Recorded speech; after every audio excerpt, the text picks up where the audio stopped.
dito. Kaya magbayad ng gas ng bicycle rider.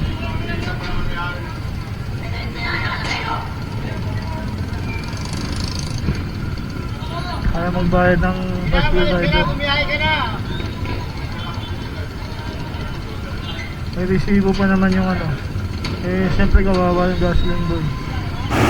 At dito nga mga boss, mapapansin nyo si kuya, itong nakasombrelong itim na nagduduro dito sa tricycle driver, ay talagang nagiinit din dito. At syempre nagmamalasakit sa gasoline boy kasi bakit ayaw niyang bayaran yung pinakarga niya.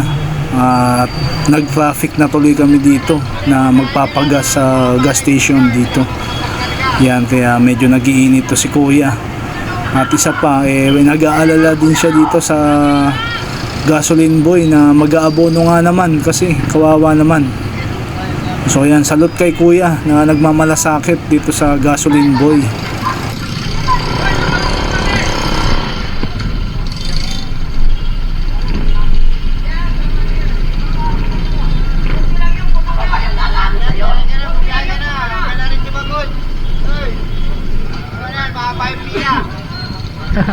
Mga na-traffic na stunted na tayo. Mamay, masero ko rin, lumayas ka.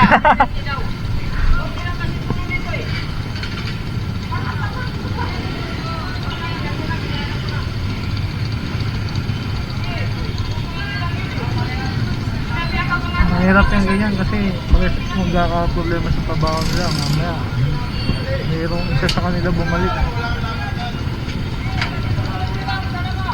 Kahit makarating kayo sa barangay, talo ka pa rin kasi lumabas sa computer yun eh.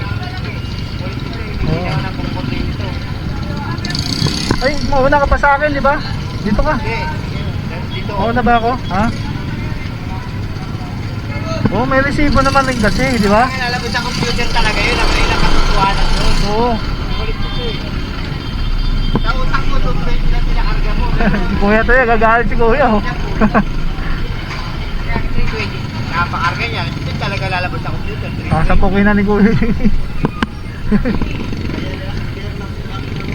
Ay, si kuya, gigigil. Oh. Tagarito pa naman yan. Ako, hindi pa umalis, no?